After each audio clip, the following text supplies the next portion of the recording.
안녕하세요, 여러분. 굿모닝 행정을 진행하는 여러분의 영디 최영입니다.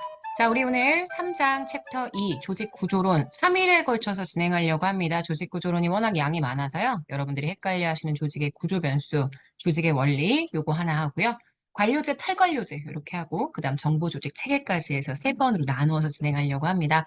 조직 구조론 되게 어려워하시는 분들이 많으시더라고요. 요새 카페에 이 조직 구조론 관련한 질문이 진짜 많이 올라오는데 사실 개념 정리를 하려면, 내용에 대한 정리를 하려면 기본 개념이나 혹은 기회복 수업을 좀 들어주시고요.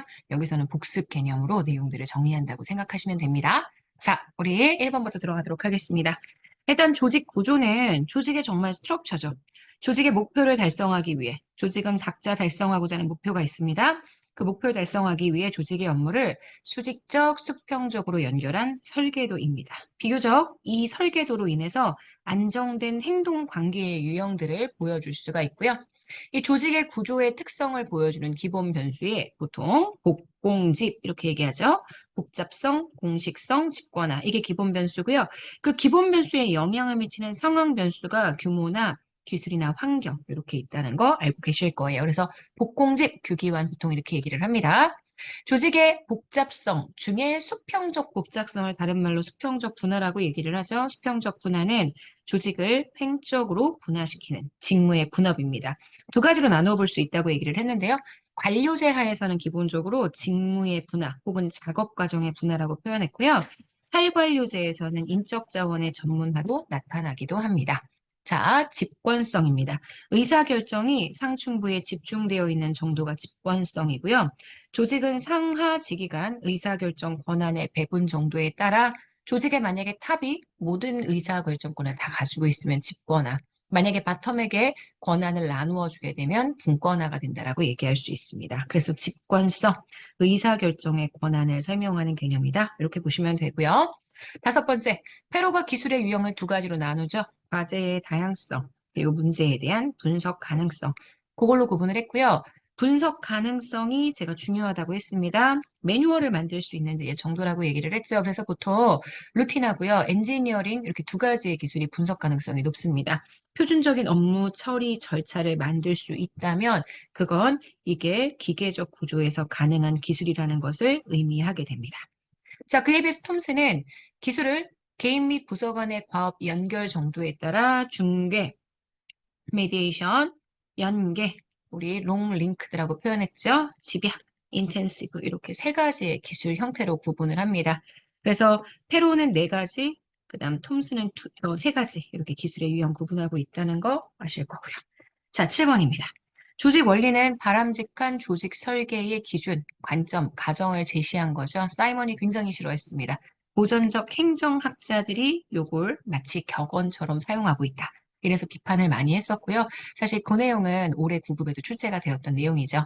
자, 어쨌든 고전적 행정학자들에 의해서 발전이 되었고요. 우리가 보통 조정의 원리하고요. 분업의 원리와 조정의 원리 두 가지로 내용을 나누죠. 분업 그리고 조정. 자, 조정의 원리 중에, 아니요, 분업의 원리 중에 전문화의 원리 있습니다. 그 전문화의 원리는 수평적 전문화, 수직적 전문화 두 가지로 구분이 되는데, 우리가 보통 얘기하는 직무 확대, 이거는 오히려 수평적 전문화를 완화하는 거죠. 수평적 직무 설계가 아니라 재설계, 탈관료제화 되면 직무의 재설계가 이루어진다고 했고요. 수평적 전문화를 완화시켜서 한 사람이 여러 가지 종류의 일을 감당하게 만들어주는 것, 직무 확대입니다. 개선과 막료 기관 아시죠? 개선은 조직 전체의 목적 달성에 직접적으로 기여하는 기관입니다. 직접적인 업무 집행, 결정을 수행하고 이에 따른 책임을 지는 기관, 라인이고요. 요거와 좀 대비가 되는 게 스텝이죠. 참모기관입니다. 그래서 스텝은 조직의 전체적인 목적 달성에 간접적으로 기여하는 기관이다. 이렇게 얘기할 수 있습니다. 요것도 분업의 내용 중에 하나고요. 자, 이제 조정 얘기하면 수평적 연결 기제 얘기해줘야 되겠죠. 수평적으로 조직을 연결해주는 거. 레프트가 얘기한 수평적 연결 기제는 조직 부서 간의 수평적인 조정, 활발한 의사소통을 구현하는 데 기여하게 됩니다. 자, 통솔 범위의 원리 있어요. 한 사람의 상관이 효과적으로 관리할 수 있는 부하의 수입니다. 관리 능력이 항상 한계가 있기 때문에 이 통솔 범위가 적절하게 설정이 되어야 하고요. 자, 12번 명령 통일의 원리. 조직의 모든 구성원은 한 명의 상관으로부터 명령을 받고 보고를 해서 명령 개통이 통일되어야 한다는 원리입니다.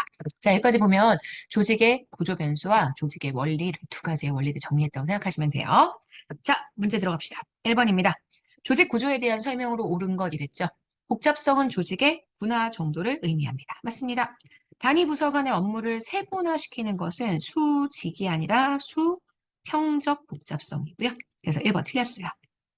2번, 수평적 분화가 심하다면 전문성을 가지고 있는 부서들이 나뉘어집니다. 그래서 커뮤니케이션과 업무 협조가 굉장히 어렵습니다. 그래서 제가 구분하라고 말씀드렸던 게 수평적 분화가 심하면 전문화된 부서 사이의 커뮤니케이션의 필요성이 분명히 증가합니다. 필요합니다. 필요하지만 어렵습니다. 이렇게 두 가지를 꼭 구분하시라고 말씀드렸어요. 자, 3번입니다. 집권하는 의사결정 권한이 조직의 고위층으로 집중되어 있는 정도 맞습니다. 자, 총설 범위가 넓은 조직은요. 통솔 범위가 넓은 조직은 일반적으로 저층형 구조, 플랫한 구조를 가지죠. 그래서 지금 4번 틀렸죠. 자, 문제에서는 옳은 거 골라주라고 했고요. 3번이 정답입니다. 2번 갈게요. 조직 원리에 대한 설명으로 옳지 않은 것 1번입니다. 명령 통일의 원리는 여러 상관이 명령을 지시하면 안 돼요. 내용이 통일될 때까지 따르지 않아야 한다 이런 게 아니라 한 사람의 명령권자와 한 사람의 부하 이렇게 1대1 관계로 대응해야 한다는 원리이기 때문에 여러 상관의 지시한 명령 되게 웃긴 표현이죠. 1번 X입니다. 2번 조정의 원리는 권한 배분 구조를 통해서 이미 분화되어 있는 활동들이 있습니다. 그걸 조정해서 통합하는 원리에 해당하죠. 그래서 맞는 선지고요. 3번 통솔 범위의 원리는 부하들을 효과적으로 통솔하기 위해 부하의 숫자는 한정되어야 한다는 것을 의미합니다. 4번입니다. 조직 관리에서 계층제, 규칙과 계획을 수직적 연결을 위한 조정 기제입니다.